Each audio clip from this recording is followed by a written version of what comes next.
salaamaaleykum mbokk yi ñu ngi amati mbégte ak yow bu ñu ko defee saa su nekk seen chaîne M4 TV di jaar di nuyu bu baax ñi nga xam ne ñoo di mbokk internet yi ñu amati mbégte teew si seen i jotaay am mbégte nag di dalal ki nga xam ne moo di Saliou Bokoum mooy secrétaire administratif bu rassemblement pour la vérité ànd si dëgg nar a càmbar li nga xam ne moo di actualité nationale sëñ Saliou ñu ngi lay nuyu di la ziar am. nuyu di ziar tamit mboolemu auditeurs yi nga xam ne ñoo ñu suivre sur fréquence M4 TV di nuyuwaale tamit sama membre parti en commençant par suñu leader mu Cheikh Oumar Diagne. J'en profite aussi pour présenter mes condoléances aux familles éplorées par rapport à la pirogue qui a chaviré au large des côtes sénégalaises qui a fait pour le moment 87 morts. sëñ Saliou loolu nga wax. J'ai suivi l'actualité avec stupéfaction parce que man affaire fu ma xaw a jaaxal parce que on voit ni que ba léegi la situation n'a pas encore changé parce que mesures yi ñu war a jël pour que dëkk bi mën a avancer donc ça va prendre du temps mais derrière il faut tamit ñu jëm a gëstu que ce sont les mécanismes par lesquels les gens passent pour pouvoir di jël gaal bi il faut ñu commencer di xool naka la ñuy démanteler toutes ces filières ces réseaux parce que y a une facilité à trouver des convoyeurs yi nga xam ne dañ lay jëlee fi nga nekk jël la yóbbu la en mer ci gaal bi nga xaar foofu ba gaal bi fees nga mën a dem y a un réseau bi nga xam ne il va falloir le démanteler te loolu c'est à la charge de l'État. Deuxièmement y a un aspect bi nga xam ne ça concerne am état mën a teg ay mesures am mais dafa am beneen aspect bi nga xam ne ça ce sont les familles ak les populations parce que soo déggee ni que ci gaal bi am na benn yaay bi nga xam ne ñeenti doom yi dañ ci dañoo mujj a ñàkk seen bakkan te moom moo leen financé woon ndax dafa teggoon nattu 2 millions. ku nekk ça veut dire que 4 personnes war mën a jël 500 000 francs au moins sax dina ñeenti doom yi ku nekk benn Jakarta te Jakarta coûte entre 375 000 et 400 000. mën na am benn plein ak benn un petit fonds de départ ne la lii nag lii mooy sa fonds de départ après ñu commencé xool naka ngay liggéey si tu fais 10 000 francs par jour avec ton plein et tout ça et avec des charges et tout ça mais au moins à un moment donné mais tu rends tes enfants petit à petit autonomes. Pourquoi certains parents préfèrent retirer seen xaalisu nag des millions di koy fay ay transporteurs pour seen doom yi mën a jël gaal bi dem en Europe. léegi pour yow lan mooy lan lañ war a def ngir solution mën a am ba mbëkk yi dootu amati. Bon, yaa ngi wax si convoyeur mais est-ce que amul c'est pas plus large que ça. C'est beaucoup plus large que ça parce que moi je vois trois problèmes. Il y a le problème des convoyeurs, il y a le problème de la société, alors il y a le problème des mesures que l'État doit mettre en place. Les mesures que l'État doit mettre en place, c'est qu'il faut il y a des mesures qui seront mises en place, mais devraient xaw a jël temps. Mais les populations, il faut qu'on arrive à les fixer. Il faut que ñu améliorer seen cadre de vie. Il faut que population yi fi ñuy liggéey ñu mën a fi ñu nekk ñu mën a am ay entreprises wala ay secteurs yi nga xam ne mën nañu fa liggéey. Le Sénégal est un pays extrêmement riche région bu nekk am na fa dara y a des mines, y a des ressources, y a le sol, y a beaucoup de choses, y a de l'eau, y a tout. Mais malheureusement les politiques qui avaient été mises en place auparavant ne sont pas bonnes. Par exemple soo xoolee la dernière fois le premier ministre ba mu demee Matam mais les phosphates de Matam ban apport la am waa Matam si seen bopp. Le deuxièmement y a le fleuve qui est là-bas, y a des terres qui sont là-bas, mais pourquoi ces terres n'ont jamais été aménagées? On aurait pu régler beaucoup de problèmes. Si on veut régler les secteurs primaires, c'est-à-dire l'agriculture, la pêche et l'élevage, surtout l'agriculture et l'élevage, mais il faut qu'on puisse cultiver li nga xam ne mooy ëpp nos besoins. Soo xoolee tubaab yi fan la ñuy rawee au niveau de l'élevage, c'est que ñoom seen jur yi ñoom ñooy béy ñu leen di dundal duñu dem di koy jënd à l'extérieur. Mais gis nga fii par exemple yarkatu ngooñ yarkatu xari plutôt ngooñ day jógee 3500 dem 5000 dem 7000 dem ba 9000 francs. Et pourtant, cette spéculation-là, elle est due parfois à un déficit de culture. Le marché n'est pas suffisamment approvisionné pour que nous ayons les quantités qu'il faut pour que les prix soient stables. Maintenant, si on met en valeur chaque raison par rapport à ses possibilités, à ses capacités, moi, la région bu nekk lu mu yor lan lañ fa mën a implanter potentiel bi mu am lan lañ fa mën a teg lan lañ fa mën a organiser pour que population yi nekk foofu mën a am liñ fay liggéey. Ñu améliorer seen cadre de vie, c'est-à-dire que on met là-bas des dispensaires, des postes de santé, des hôpitaux nga xam ne soxlatuñu ñëw Dakar pour faju si. Suñu amee fu ñu liggéey dootuñu ñëw ci Dakar pour l'exode rural. Suñu amee fu ñu liggéey seen yaay dootuñu tegi ay nat pour ne leen dem leen ngeen jëli gaal dem à l'étranger. Donc de ce fait lorsque tu améliores le niveau de vie, le cadre de vie ak nga tege leen des installations qui leur permettent de travailler, mais l'immigration clandestine parce que là en second lieu tamit il faut mettre des mesures. Les passeurs moi je suis pour que passeurs yi ak les familles qui cotisent pour que xale yi jël gaal ñoom ñëpp yoon teg leen ay dal. parce que les passeurs ils sont alimentés par les personnes les clients te clients yi soo xoolee bu baax da ngay dégg ni man dama jaay sama li ma yor ça c'est la responsabilité personnelle mais parfois da nga gis ay nit yi nga xam ne da nga naan sama yaay moom moo cotiser wala moo tegg natam wala moo jaay ay bijoux pour mën a dem. mais ça dañu gis aussi ñu bëri ñi nga xam ne dañuy jël gaal bi sooy xool la majorité c'est des jeunes démb ci conseil des ministres ñu ngi dégg président annoncé 4e conférence sociale sur l'employabilité et l'emploi des jeunes ndax loolu tamit solution la pour téye gune yi wala wutal leen li nga xam ne moo di xëy ndax tey ay conférence sociale yàgg nañ ko gis aussi au Sénégal mais ba léegi solution amagul. Effectivement, en fait, le problème tamit de l'emploi, c'est l'employabilité. Puis quand tu vois que 44% des jeunes actifs n'ont pas de formation, ils n'ont pas de diplôme, ils n'ont pas de métier, mais ces gens-là sont livrés à eux-mêmes. Donc il faut qu'on essaie de voir pourquoi ces problèmes-là sont là, pourquoi ces jeunes-là sortent du circuit scolaire à des circuits de formation et se retrouvent dans la vie adulte sans aucun métier, aucune formation ni aucun diplôme. Gis nga ñooñu benn liggéey rek la ñu mën a def mooy maçonnerie liggéey buy laajte doole mais bàyyi soo xoolee yow fii les maçons ay ñaata lañ leen di fay apprenti ay 3500 4000 francs par jour c'est la précarité salariale. yow soo nekkee jigéen soo amulee formation ndax ngay mujjee dem nekk mbindaan ñu lay fay ay 35 000 40 000 francs par mois.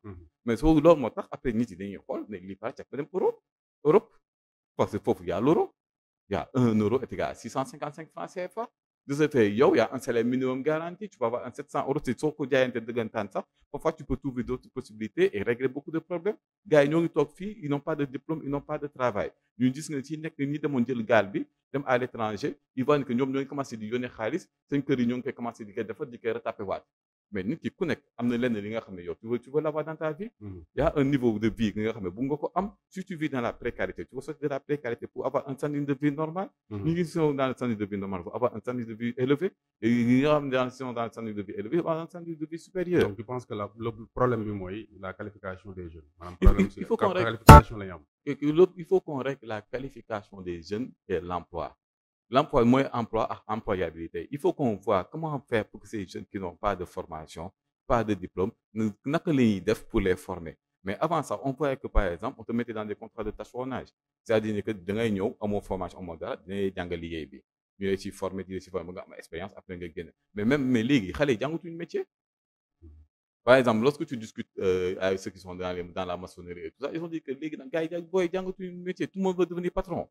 Tout le monde veut devenir maître maçon. bëgg a toog ci bureau yi aussi. bëgg a toog ci bureau yi ça c'est une responsabilité sociétale parce que fii dana daan ni soo jàngee di nga tekki même fii l'entrepreneuriat mais fii soo yeewoo dama bëgg nekk entrepreneur mais gars yi dana daan yow bu ñu fontoo dama nga def sa comme sa morom bi si tu persistes ñu commencé di la xas ñu naan non yow da nga bëgg lu yomb da nga war a dem uti di liggéey pourtant l'entrepreneuriat lorsque ça marche est-ce que lorsque les personnes arrivent à subvenir à réaliser leur projet mais moo gën foofu ki nekk ci biir bureau bi. te parfois sax moom mooy dem après jël ay gars ay copains mi nekkoon ci biir bureau ne leen kaale mu yokkal leen seen salaire parce que yéen vous n'avez pas de projet kaale mu jàppale leen.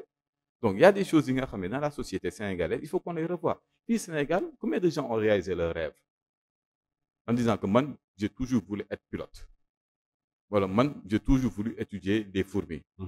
Il y a peu de gens les gens te forcent à suivre des voies et des parcours par rapport à ñoom c'est des voies et des parcours qui n'ont pas pu suivre et qui pensent ni que ñoom loolu moo baax ci ñoom donc fii les gens dès ton enfance on essaye de réfléchir pour toi alors que nit da nga ko war a accompagner ci ay bëgg-bëggam. mais est-ce que ça kon lu mel ni mécanisme yu mel ni DER yu mel ni FONGIP rôle bi nga xam ne moom lañu war a jouer est-ce que ñu ngi koy jouer réellement. Bon, auparavant, ils jouaient pas. Avec l'ancien régime, ils jouaient pas. C'était plutôt des mécanismes pour le clientélisme politique. C'est-à-dire que nous, pour que si c'est une partie, nous avons un financement. On a vu les scandales, on n'était pas à la peine que nous soyons. Mais si on met en place, et ça a été fait, on a mis les bonnes personnes à la place qu'il faut, afin que le clientélisme politique, du monde continue, mais tout le monde pourra bénéficier de cela. Mais surtout que tu as dëkk bi nga xam ne yow ci tes projets sax pour nga am financement tant que bokk ci parti au pouvoir bi mënoo ko am mais loolu ça pose problème. lan lañ ko nar a utiliser. c'est-à-dire selon mécanisme yooyu. xam nga auparavant nga ni ko doon utiliser baaxul.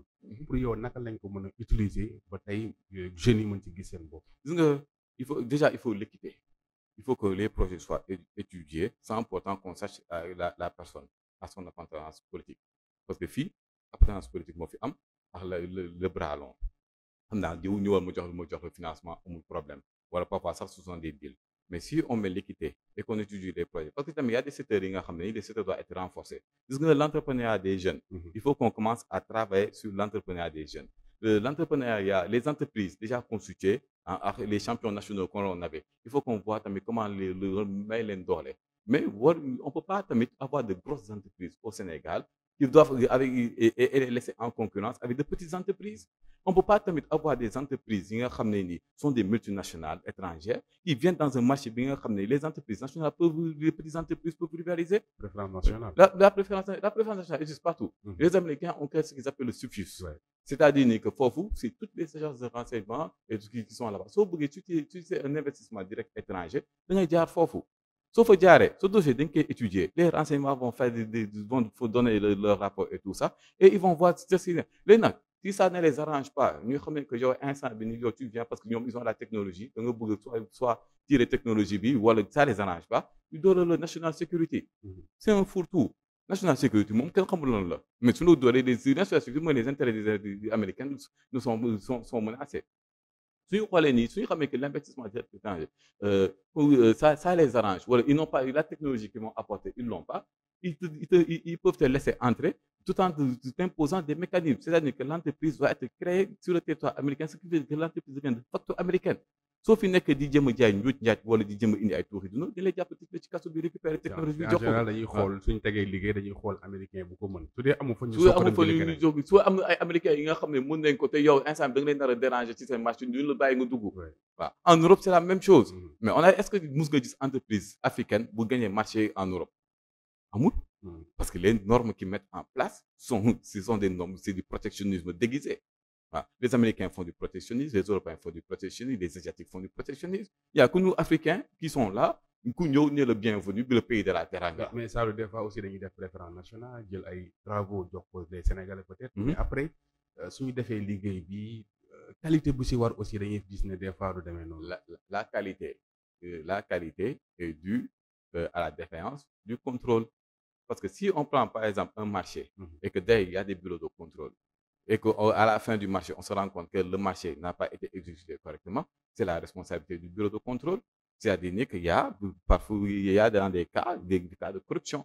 Parce que nous définir les critères, les standards, nous respecter le bureau de contrôle, nous avaliser, nous jox le qui. Donc il y a des circuits, ce sont des circuits qui font que ay bëgg lu yomb la ay teg dil la ay dessous de table qui font que il y a maintenant si on a un état assez ferme, un état bi nga xam ne ni su ñëwee su contrôler même après le bureau de contrôle si ces mécanismes parce que l'état a des moyens de contrôler les travaux. Si au cours des travaux si on voit qu'il y a des manquements ou qu'à un moment donné on voit que les travaux qui ont été faits commencent à se détériorer par rapport à la durée de garantie parce que tout travaux effectués a une durée de garantie. Maintenant si par rapport à la durée de garantie on voit que et qu'on fait une enquête et qu'on voit qu'il y a des manquements, par exemple les matériaux. C'est-à-dire, par exemple, en matière de route, il y a les matériaux, il y a la latérite, il y a la granulométrie, c'est-à-dire la taille des pierres, parce qu'il y a du 0,4 pour le sable, il y a du 0,8, il y a du 1,5, 1,8 et tout ça là. Maintenant, on voit que si on va utiliser par exemple 1,5, tu as utilisé du tout venant. Mais il faut voir dans ce cas, donc l'État doit frapper et sévir. Maintenant, un État qui frappe et qui sévit de manière juste et qui condamne les personnes qui elles n'ont pas respecté la loi. Mais les gens vont respecter la loi. Même les Européens, tout en général, c'est pas parce qu'ils ont jugé. Ils ont mis en place des mécanismes qui leur permettent de sévir contre les entreprises ou les personnes qui ne respectent pas les lois. C'est ça que c'est war ñu tëj ci biir kaso bi. wax nga ko léegi favoritisme yi nga xam ne moo daan am ak yenn soo bokkul ci parti yu ni mel si DER bi ak FONGIP bi mais ndax dégg nga aussi kàddu yi nga xam ne moom la ministre de la santé yëkkati ne moom su jotee CV li mu njëkk a xool mooy ndax Pastef nga bokk mu ngi ko yëkkatee si Kanel kàddu yooyu noo koy jàngatee. Bon, je voulais juste rappeler au ministre de la santé. Sous des cadres, parce que moi j'ai pas écouté la vidéo au complet. Moi j'évite de me prononcer sur les vidéo parce que parfois et en général ça gars ils peuvent utiliser la vidéo pour changer tes propos et déformer tes propos. Mais sous des cadres ils sont arrivés. Moi je tiens juste à rappeler au ministre de la santé que nous nous sommes battus pour la rupture, pas pour la continuité de choses qui se passaient ici. On n'a pas voté pour la continuité. Le candidat de la continuité, c'était Amadou Ba. Le candidat de la rupture, c'était Bassirou Diomaye Faye. On a voté pour la rupture. On s'est battu pour que dëkk bi mu changer. Le favoritisme ak fii nga bokk wala bokkoo fii loolu dañ ko war a di xoolaat tamit analyser waat ko di xool parce que y a des choses yi nga xam ne tamit c'est vrai que nit ki mën na nekk membre de Pastef il a des qualifications. waaw c'est un Sénégalais. C'est un Sénégalais. Ensuite c'est un membre de parti politique. Donc s'il a des qualifications, moi je n'ai pas de problème là. Maintenant nag avant même de regarder les qualifications nga bëgg a xool fan la bokk loolu ça pose un problème. Donc moi je tiens à le rappeler que si ces propos sont vérifiés, que nous sommes battus pour une rupture. Mais si la personne a des qualifications, moi ça ne me pose aucun problème. Parce que tout Sénégalais a le droit de postuler pour un métier ou un poste. Mais il faut éviter le favoritisme. Parce que loolu mooy indi après nit yi di commencer di am ay ressenti di xool ay di rebelle di naan ñii dañoo war seen cadre wala ñoom seen bopp rek dañ fi nekk wala ak seen gars yi. C'est possible ça il faut éviter. Tous les Sénégalais doivent être au même pied d'égalité. dañoo xeex pour que kumba bu am ndey ak kumba bu amul ndey jeex fi. wax nga ko léegi candidat de la continuité moo nekkoon Amadou Ba rupture mooy Diomaye ndax jàpp nga ne rupture boobu noonu yaa ngi koy sentir par rapport à gestion équipe bu Diomaye. La gestion, la rupture se fait sentir. La rupture est en train d'être mise sur pied. Si tu regardes qu'il y a certaines choses qui se passent, il y a certains mécanismes qui sont en train d'être enlevés. Tu vois que c'est la rupture, il y a la rupture. Parce que déjà, je prends par exemple, puisqu'on est au niveau de la presse, les contrats de presse concernant les publicités et tout ça. Mais auparavant, comment étaient déterminés ces contrats-là? Personne ne sait. Donc, le simple fait que nous talk, bon, déjà, les contrats avec la presse, j'ai oublié le nom, et ensuite, on va revoir comment les mettre, comment signer les contrats et tout ça. Donc, c'est une forme de rupture. C'est une forme de rupture. Le fait qu'à chaque fois qu'on essaie de voir dans chaque région comment développer ça, là où il y a des problèmes d'eau, comment régler ces problèmes d'eau, comment favoriser les zones, ces zones à fort potentiel agricole. Comment faire pour que les entreprises, que les nationaux puissent profiter des marchés nationaux avant que la préférence nationale, avant la préférence étrangère, ça c'est la rupture. On avait vu ici que les marchés, on ne les donnait pas aux nationaux, on les donnait aux étrangers. Donc il y a une rupture qui se met en place, mais on n'a pas encore fait 6 mois au pouvoir. Et qu'on a un mandat de 5 ans et que pour mettre en place tout ça, là, il faut du temps. ñu fàttali ne aussi yaa ngi bokk ak ànd ak Cheikh Oumar Diagne gis nañ ne fan yi aussi actualité bi lu bëri si moom la ñu dégg premier ministre demoon na si xalif général des Mourides ñu yëkkati ay kàddu aussi teg ko si ndoddu PM ne moom moo wax ne xamul kan mooy Cheikh Oumar Diagne xaritu Diomaye la ñu nga xamante kaso ak leneen lu si aju yëpp mais kàddu yi nga xam ne ñu ngi koy teg jëmale ko ci seen leader Cheikh Oumar Diagne noo ko jàngatee. Bon suñu leader Cheikh Oumar Diagne est victime d'une cabale. Lii la ñuy wax lii la tubaab di waaye une cabale. C'est-à-dire que yow ci benn waxtaanu 2 heures de temps tu prends 10 secondes nga déformer wax bi yóbbu ko fi nga xam ne eggu fa pour mun a régler des contentieux personnels parce qu'il y a des gens yi nga xam ne ñoom ils ont eu une viscérale contre Cheikh Oumar Diagne.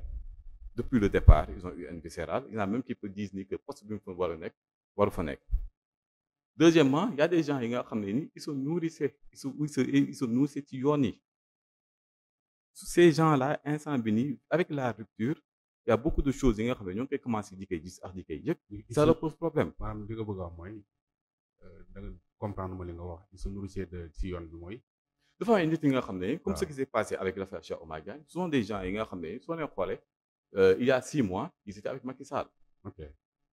Kenn Macky ba mu ñu tegoon buumu jaam di rey xale yi il a tué plus de 85 personnes mais où est-ce que étaient ces gens-là kenn gisu leen kenn déggu leen de mosuñu leen gis mosuñu leen dégg ñuy wax ci pourtant ce sont des Sénégalais pourtant ñu si bëri ay seen talibé yi dañ leen doon rey mais mosuñu si wax dara pourquoi quand on voit ni que après avoir perdu le pouvoir parce que nit ki li ma la waxoon sànq mooy comme li ma waxoon sànq ce sont des Sénégalais ce sont ils font partie de familles maraboutiques, hein, mais aussi ils ont des appartenances politiques. Quand on voit que parmi toutes les personnes là qui ont dirigé wax bi ils font partie de l'APR, on se pose des problèmes.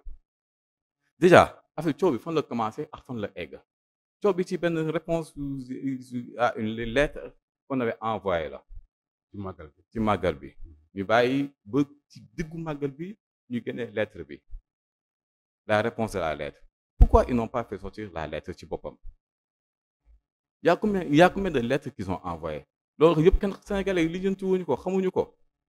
Ils ont juste fait sortir une réponse ne voilà moo ngi nii moom dafa yàgg diggante. mbirum lettre est-ce que féetewutoon boor ba sëñ Bass Abdou Khadre waaw génn. c'est ça maa ngi ñëw en fait je te loolu moo tax ma ne il faut voir là où on commence à là où on est arrivé. boo ñu eggee foofu boo ñu eggee ci kii bi ci lettre bi ba mu génne coow bi ñu commencé yàq deram foofu tu vois ni que ces gens-là ont pris des vidéos d'il y a 4 ans 5 ans les ont fait sortir de leur contexte jël ay vidéo 5 secondes 10 secondes jël ay benn wax wala ñaari wax daggat ko moom def benn montage vidéo sur plusieurs phases mais voilà moom dafa benn yoon yi dafa benn sëriñ yi. donc dañuy diaboliser Cheikh Omar. c'est une pure diabolisation et une pure campagne de calomnisation ils sont en train de le calomnier di yàq deram di koy saaga te loolu ce n'est pas normal. mais propos yi ñu koy prêter moo ko wax wala waxu ko. propos yi soo ko prêter et que tu les sors de son contexte tu peux dire ce que tu veux.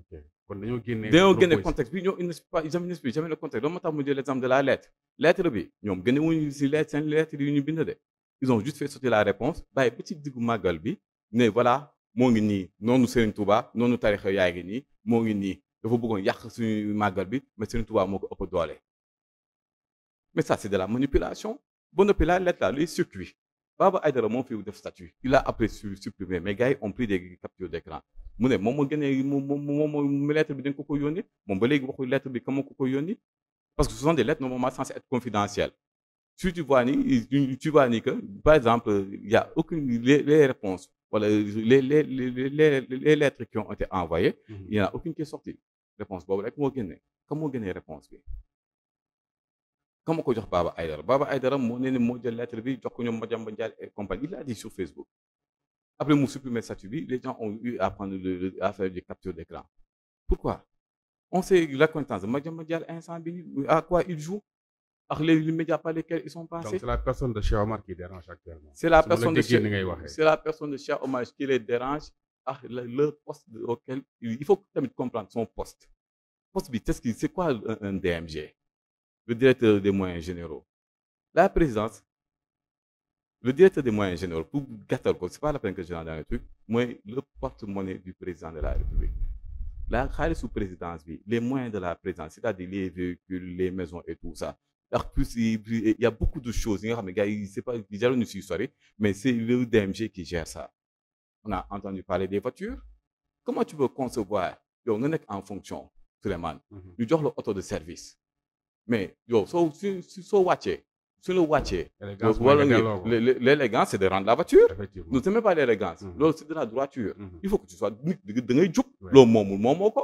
da ko war a delloo dina ko joxoon dans un cadre bien précis yow nga pare nga wàcc wala nga jël ko wala nga delloo ko nga jël ko yóbbu ko bëgg ko def sa moomeel comment tu peux concevoir que des biens de l'État qui appartiennent à l'État se retrouvent entre les mains des gens ba yenn yi sax ñu koy jaay comment tu peux concevoir cela et en tant que DMG tu as entendu l'histoire des voitures il y a beaucoup de voitures ils sont presque à 98% ils ont récupéré des voitures parmi nag ceux qui nekk fii di casse di koy sànni xeer di koy xas di koy def lu nekk il y a des gens yi nga xam ne on a récupéré des voitures ci ñoom parce que maa ngi dégg ay artistes sax joxoon nañ ci zone ci ma ne la gis nga heureusement que l'État a un secret loolu moo tax les documents sont estampillés maanaam on les cachette confidentiel et secret maanaam confidentiel ça sort pas secret moom kenn xalaat bis boo ko génnee moom da lay jël si mais gis nga suñu doon génnee la liste des personnes qui ont eu à bénéficier des biens de l'État non Cheikh Omar am na ñu fi jot a lim donc non je te dis la liste boo ma leen la liste complète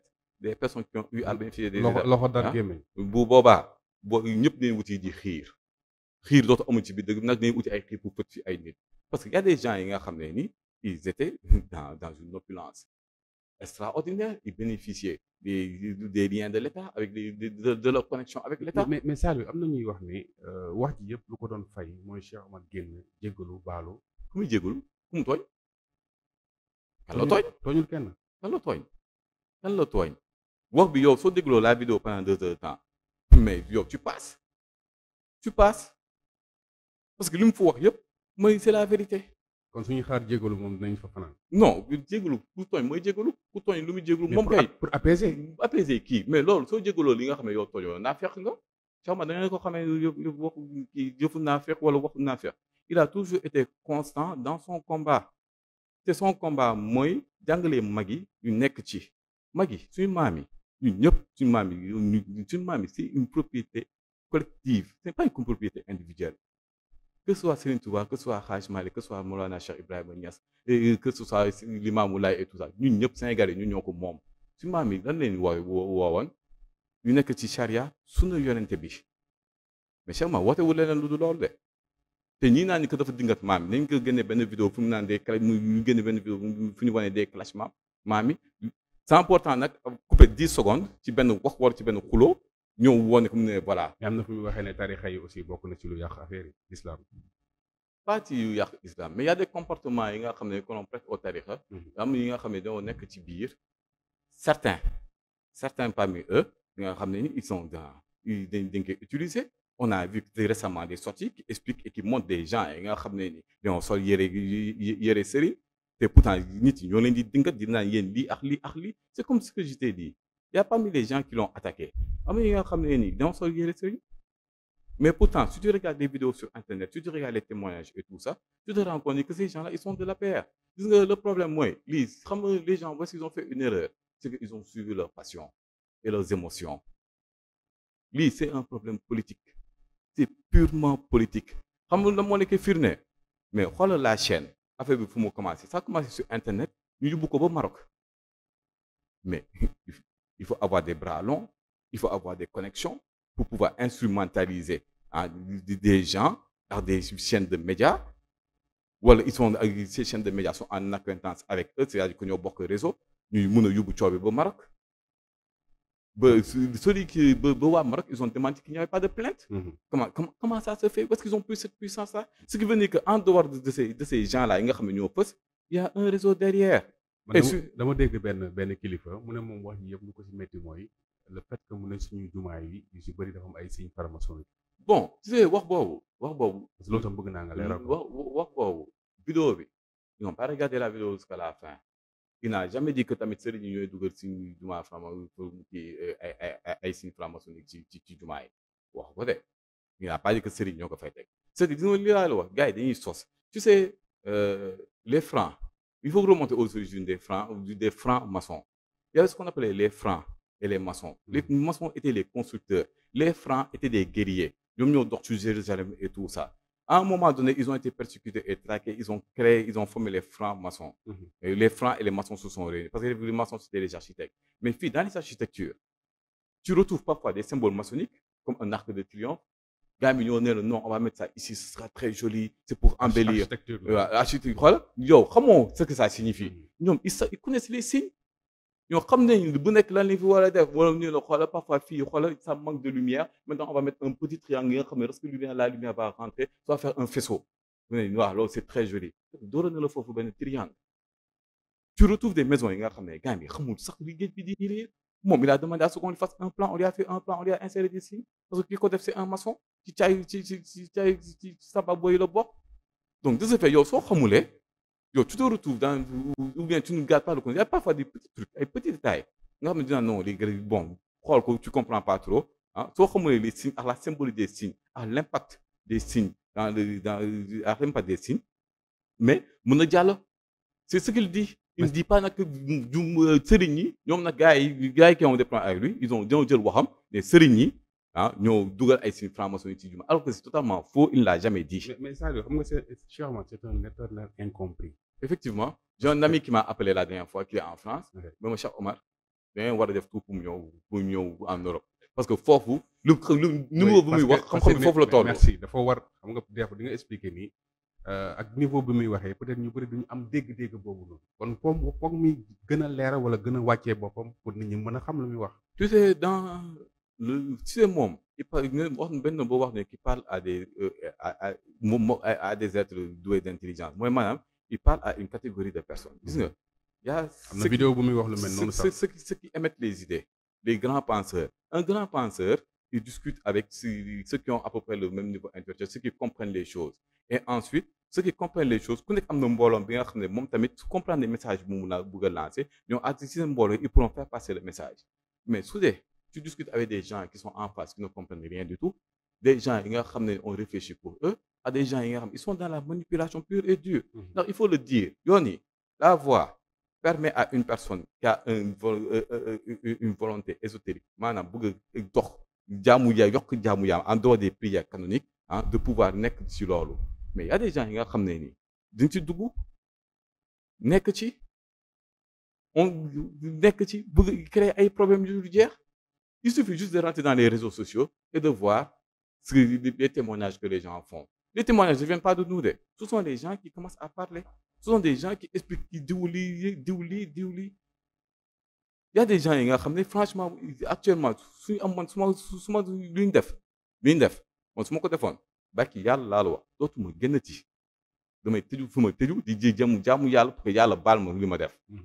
Mais tu vois que ce sont des gens qui ont on peut se poser des questions.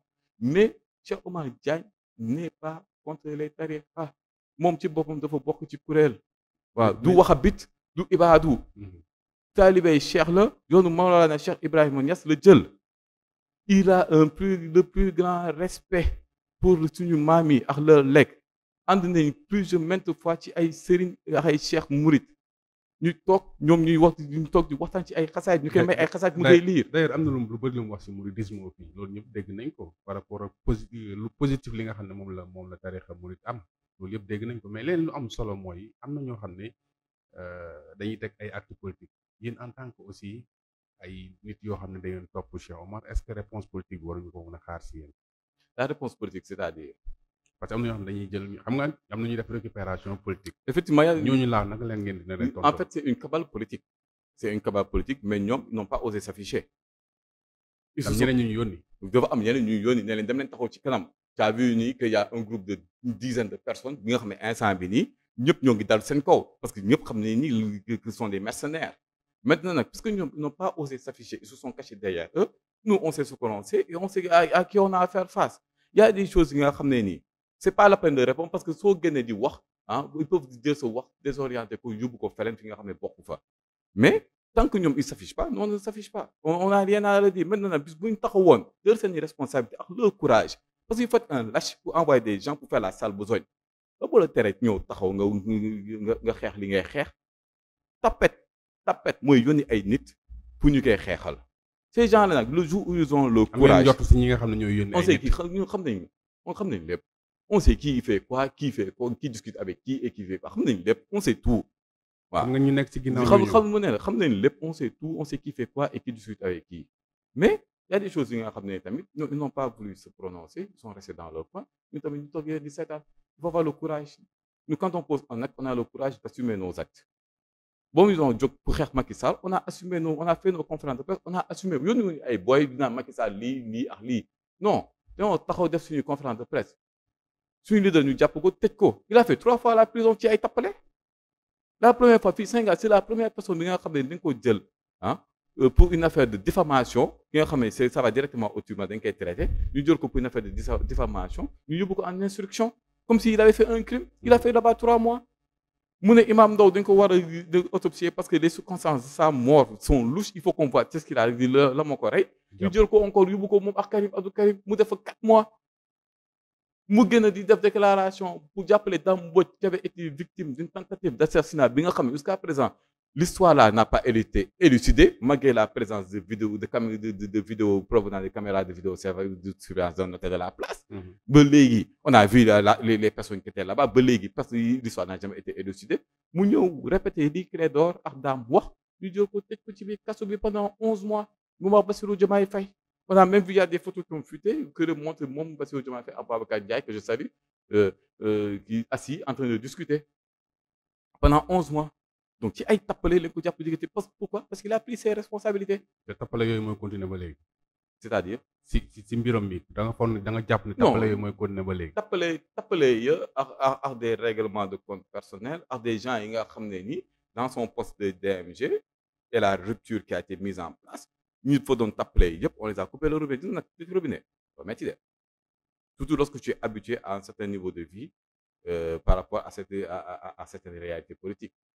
ñu jóg mais lan moo tax ces gens-là qui sont ici en train de crier où est-ce qu'ils étaient il y a 6 mois quand Macky faisait son 3e mandat on a vu des gens ici dem ci à Massalikul Jinaan ñoom ñoo fi doon taxaw di yuuxu ci micro yi 3e mandat tout en sachant que Macky Sall est en train de violer la constitution ak est en train de bafouer tous les règles préétablies ñoo fi doon yuuxu 3e mandat tout en sachant que Macky Sall moo ngi rey doomu jaamur yi ñoo fi doon yuuxu 3e mandat tout en sachant que Macky Sall a plus de 1600 détenus politiques qu'il a mis en prison ci ay tappale mais on a vu ici ay borom Wave yi nga xam ne 25 000 francs dañu yónni quand loolu ñoom dañoo yaakaar ni que nous on a oublié tout ce qu'ils ont fait wala que ñun dañuy fàtte 25 000 francs ñu jàppale tëj de plus de 1 an et demi ci kaso bi parce que lan association de malfaiteurs dans le but de commettre des actes terroristes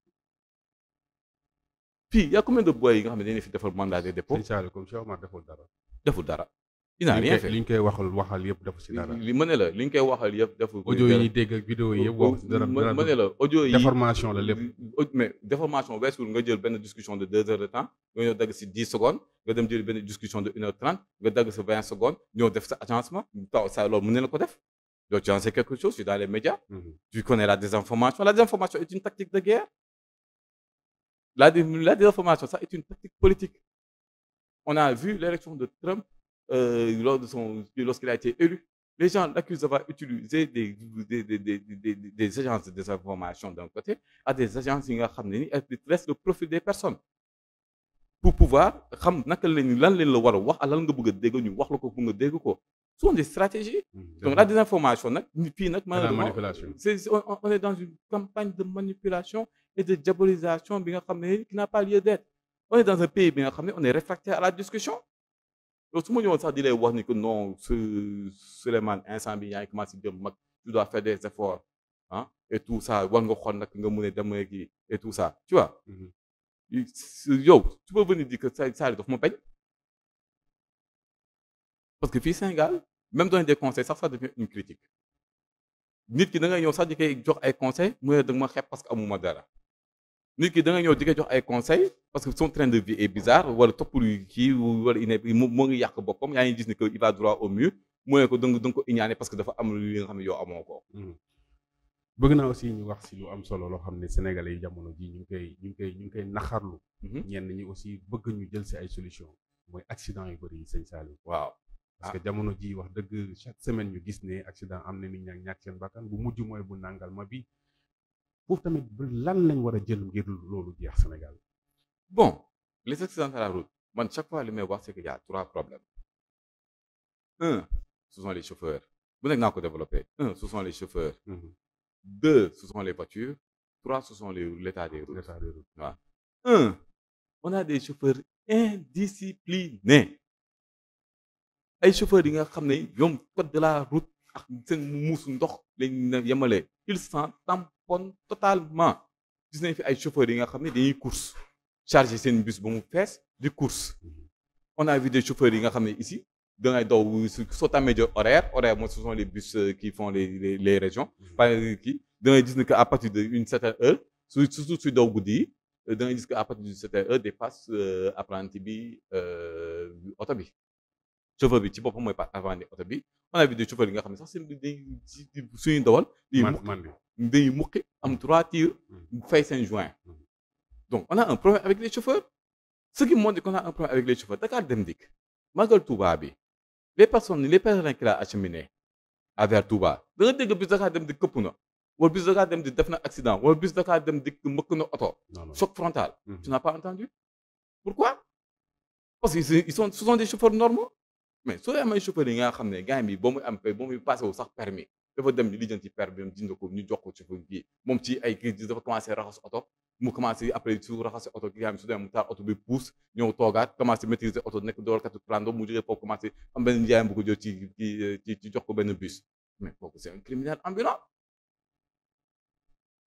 les voitures fii Sénégal ngay gis un parc automobile bi nga xamee la plaque de la voiture K la DKK wala DKB. les 505 mbaar mooy sama exemple précis 505 mbaar tubaab bi kenn la ko arrêté defar oto yaa ngi daw ba léegi.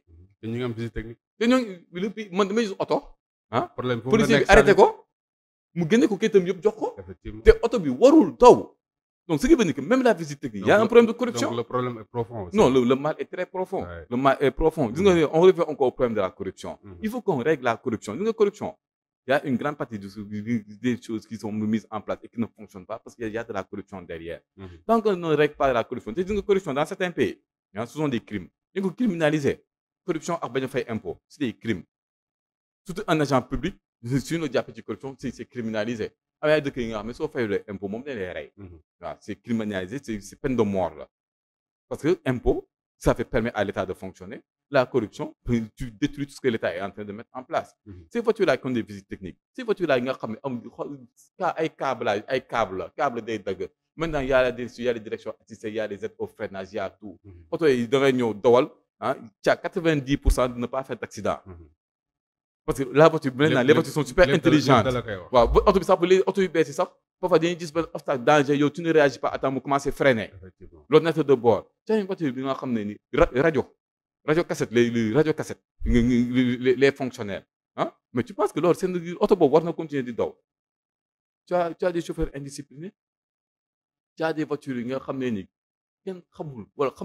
c'est-à-dire que certains véhicules ne correspondent pas aux normes. Mais tu vois, ça il y a certains accidents que dañuy abalante ay pneus suñu dem pas assez ji dañuy ñëw démonter seen pneus anciens ñu abal leen pneus yu bees. Mais li ngay wax noonu nag lu si ëpp responsabilité mooy force de l'ordre yi nga xam ne nekk si yoon yi. Mais force de l'ordre bi tamit c'est la corruption. Il y a une partie bi nga xam ne les forces de l'ordre, il y a une partie bi nga xam ne c'est la corruption.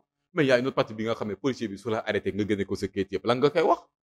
Tu as fait sortir tous tes papiers, tu es en règle lan ngay wax. Mais des fois nga xool papier bi xam ne bii baaxul mais après day am na mu jaar ak yow. C'est la corruption. Le mal est profond. Le mal est profond. Il faut qu'on règle la route, il faut qu'on règle les chauffeurs, il faut qu'on règle les voitures. Oto yooyu nga xam ne nii kenn xamul kenn lañ leen créé. Moi fii gis naa fi benn camion berrier. Xam nga camion ñu ngay taale à la manivelle. Mooy premier camion yi nga xam ne da ngay dugal ci benn manivelle. tourner ba oto bi ne bu tax. mu ngi am ba léegi. mu ngi am ba léegi su ma ko waxee gay waa dëkk ba mere moom ma Saint-Louis laa ko gisee. Il y a toujours ce genre de camion là qui circule. Mais lii c'est impensable dans un pays normal. Camion yooyu on di leen di jël yóbbu leen musée yeneen camions yi nekk fii mais le transport normalement tout gis nga malien yi par exemple je prends un exemple sur le malien. Le malien c'est une société de transport. Chaque 5 ans, ils renouvellent leur territoire. C'est des bus. Nickel. Climatisés. Puis, on sort climatiseur. Ces chauffeurs, ils sont très disciplinés. Amour d'offre, amour réwantou, amour con. Aïe, Diego, tu cadoué. Donc, sinon, on te vire et on cherche quelqu'un d'autre. Nous avons des bus maliens qui ont fait accident à Sénégal.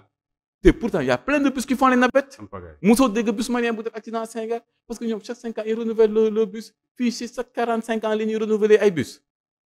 C'est un bus vite. Et du coup, ça bus soo ñàkkee chance. Soo ñàkkee chance. Boo xoosu nga jëlee fa tétanos.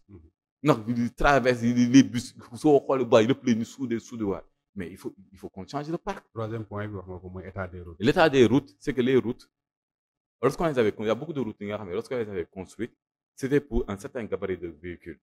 Et donc, les gabarits ont augmenté. Tu vois que les camions deviennent plus gros, les bus deviennent plus gros et plus larges, les voitures deviennent plus longues et plus puissantes. Il y a un comprendre. Même tali, en fonction des types de pierres, c'est-à-dire la granulométrie, ça a un impact sur les pneus. Parce qu'il y a des routes, ce n'est pas des routes pour des vitesses, pour de grandes vitesses. C'est des routes où tu dois rouler à 60-80 km. Il y a des routes où c'est pour de grandes vitesses. Ce sont les pierres qu'on met à l'intérieur. C'est prévu pour cela. En Formule 1, si on regarde la Formule 1, tu vois que les pistes, on te dit que par exemple, ici c'est une piste rapide, ici c'est une piste lente. Ça, c'est les pierres à nous des circuits. Donc, si les routes, il faut qu'on les améliore, qu'on les élargisse, mais il faut qu'on règle le problème des chauffeurs. Je suis pour qu'on mette le permis à point là, au niveau des chauffeurs. Parce qu'ils ont des responsabilités, tu comme responsabilité, tu dois avoir que pour les juger. Si tu fais des accidents ou tu es mêlé à des actes de vandalisme ou d'indiscipline, tu dois avoir ces points. Lorsque tu perds des points pour un chauffeur, tu dois rester au moins 6 mois sans conduire. Est-ce qu'il y a un accident qui a permis à point? Il y a des accidents qui ont Oui, il y a des accidents qui ont été retirés. da la war a tëj ci kaso bi parce que yëfu maa tey la imagine un bi que ñaari bus yu dañ doon njëkkante mu kenn kiy génn pour doubler ko mënu ko doubler mu dem tase benn camion ci yoon bi rey ñi fa nekk ñëpp chauffeur bi survivre naan woy ndogalu yàlla la yaa keroog Moussa def naa benn émission ak benn waay mu ne en fait le problème des accidents au Sénégal c'est que gars yi dañoo wóolu seen téere te nombre yi ñu takk waaw dañoo wóolu seen ndox yi loolu moo tax ils pensent que tout est permis pour eux mais le Sénégal doit s'améliorer on doit mettre en place de nouvelles procédures ak de nouveaux codes pour régler ce problème-là et on doit imposer aux acteurs du transport une périodicité de remplacement puis véhicule du dem retraite da ngay gis benn 505 mar bi nga xam ne maamam moo ko doon dowal mu jox ko papa ji dem dowal ko jox ko plus doomam. mais la responsabilité de l'État là aussi. c'est la responsabilité de l'État. Ah. Mais si tu regardes tous les régimes qui sont passés c'était pas leur problème. Ouais. Parce que la rupture elle est arrivée en avril 2024 mais avant avril 2024 le Sénégal existait. Avant avril 2024 ces accidents-là existaient. Avant avril 2024 il n'y avait pas de procédure pour mettre à la retraite ces véhicules-là. C'est que dans le transport, il faut réglementer de telle sorte que les véhicules, au-delà d'un certain âge, il faut réformer. C'est-à-dire que il faut à la casse. Si on va à la casse, il peut y avoir des fonds de soutien pour les automobiles, pour les acteurs du transport en commun. C'est-à-dire que, soit on l'État te prête de l'argent. Mais il faut avoir un registre de commerce. En réglant le problème des véhicules, tu peux même régler le problème des impôts. Parce que les acteurs, les chauffeurs, les conducteurs, ce sont des acteurs économiques. Mais ce sont des gens qui ne payent pas d'impôts, ils sont tous dans le secteur informel. Pour régler le problème du secteur informel, il faut les formaliser. Ouais. Pour les formaliser, il faut leur proposer quelque chose qui les arrange. Les gens, ils ont peur de payer des impôts parce que les impôts d'un côté c'est grave. Parce qu'il y avait des choses qui se faisaient. Des entreprises elles venaient de commencer. Au lieu de redresser de grosses multinationales, on a vu des faveurs qui ont été faites ici à des multinationales qui ne payent pas d'impôts à de grandes entreprises. On a voir les petites entreprises pour leur faire des redressements. Les gars xam ne que fii soo fi formalisé da ngay fay impôt bi à tout moment mën na def redressement comme par exemple dans le secteur informel. ça la ñu wax aussi si DPG bi. ajjuma la ñu wax ne. la fameuse DPG ajjuma la ñu wax ne PM si la war a dem. ñu jëri jàpp ne PM du dem ndax le 12 si minuit président mën na tas assemblée nationale. à tout moment. mais pour yow lan moo gën. man lu gën est-ce que du def DPG bi le 13. Bon, mon point de vue personnel, ça n'engage pas le parti, ça n'engage pas la coalition. Mon point de vue personnel, l'Assemblée nationale dit quoi tas. Jarul DPG. Mais tu vas faire DPG dans les gens qui sont soutenus d'un kay brochette les wax ko d'un kay lan. Des gens qui xamné ñom sont ko suñu won sax duñ ko déglu. Ils vont même pas l'écouter. D'un kay xiro, kulo, ngaayo. Pourtant ñom la situation là, ils auraient pu l'éviter. On leur a tendu la main. Je rappelle que les députés sont les représentants du peuple. Les représentants du peuple, puisque ce sont des représentants du peuple, leur patron c'est le peuple. Le peuple sénégalais a toujours dit que la CES, le HCCT, on les a tendu la main en disant que le peuple sénégalais ne veut plus de ces deux institutions. C'est vous qui avez le pouvoir de les supprimer, supprimez-les. Mais là, c'est une proposition de travail. On n'a pas les mêmes acquaintances politiques, mais l'intérêt supérieur de la nation fait qu'on doit se retrouver sur certaines questions. Ces gens-là n'ont pas l'intérêt supérieur de la nation. Fallait où nous au Sénégal. Donc, ils ne sont là que pour des intérêts crypto-personnels et des intérêts de leur patron. Ils ont refusé de ces deux institutions-là parce que c'est une compagnie. Mais nous, à quoi ils servent? DPG. DPG pour députés aussi. C'est pas pour les députés, c'est pour savoir la politique, c'est pour savoir les orientations effectivement ñu xam fan la nguur gi jëm. Mais nguur bi parce que ba léegi ñu bëri xamuñ fu nguur gi jëm. nguur bi man je suis radical, je dis que une DPG bi ne doit pas se faire face à des gens qui ne sont pas là pour t'écouter. Maintenant Sonko moom s'il voit que moom il doit aller faire sa DPG, il va faire sa DPG parce que le TCDM rien ne nous dit qu'il n'ira pas faire sa DPG.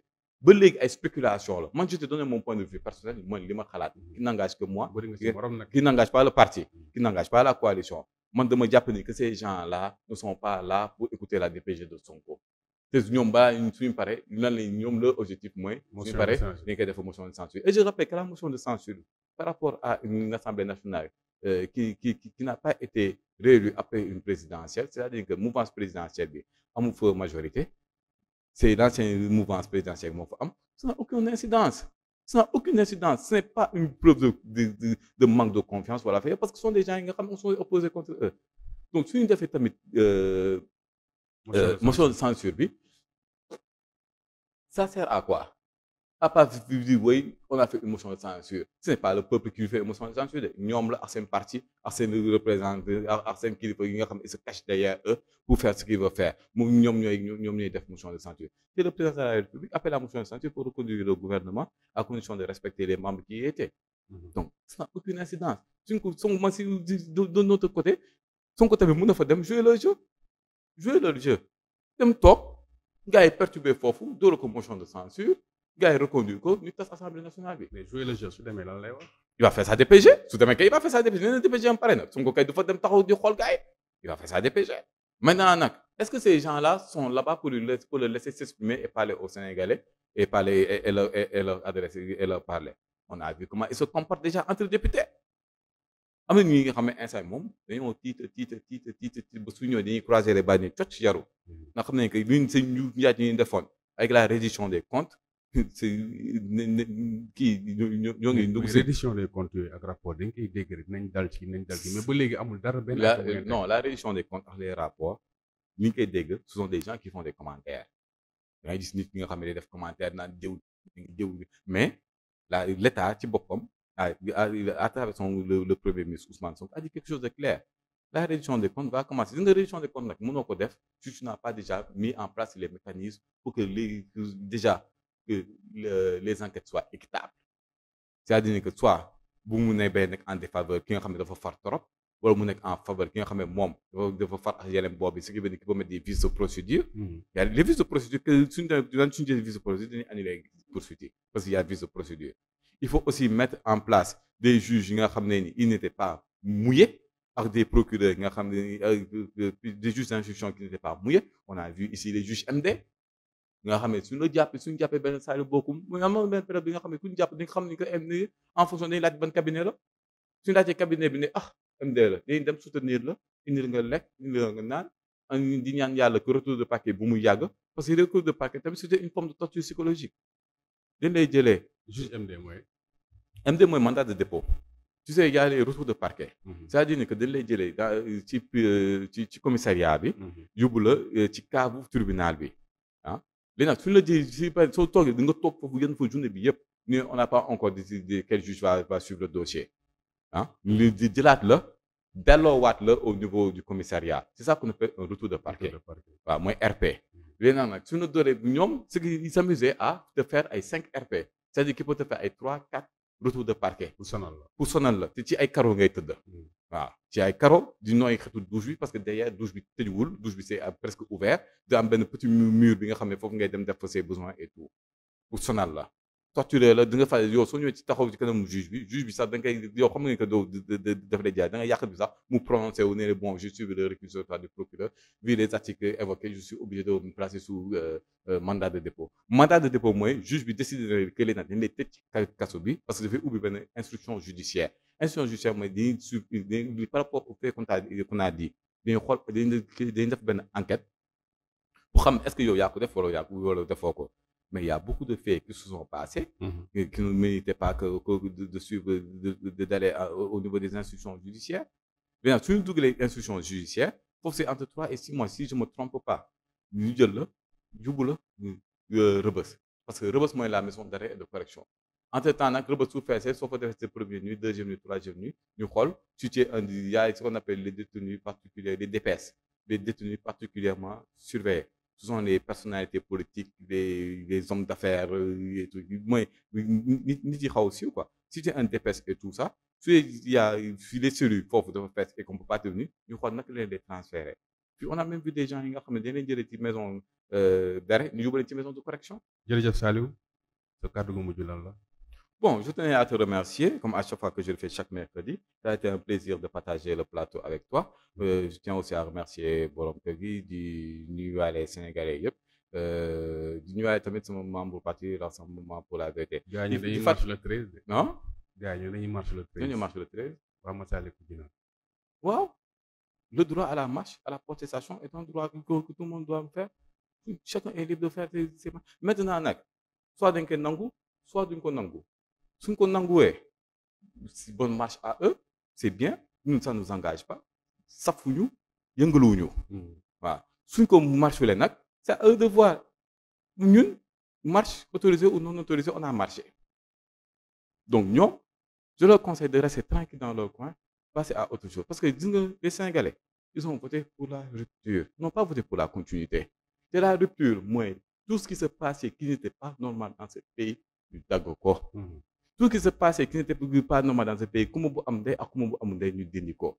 Maintenant la rupture c'est tout à fait normal que des gens qui ont des accointances wala des intérêts et qui voient que les intérêts sont menacés ou qui sont coupés qui se mettent à crier de gauche à droite mais man j'appelle les Sénégalais à être moins dans l'émotion et à voir et à aller chercher les preuves qu'on leur présente parce que nit ki mënul ñëw ak benn vidéo 30 secondes différentes séquences tu vois que c'est même pas les mêmes scènes différentes séquences nit ki il a posé différents habits ñu wane benn vidéo 30 secondes automatiquement nga gëm ko moi j'appelle les Sénégalais à être beaucoup plus minutieux par rapport aux informations qu'on leur sert c'est pas parce que tamit da nga nekk benn média nga xaw am benn durée ci au Sénégal que tu es sérieux.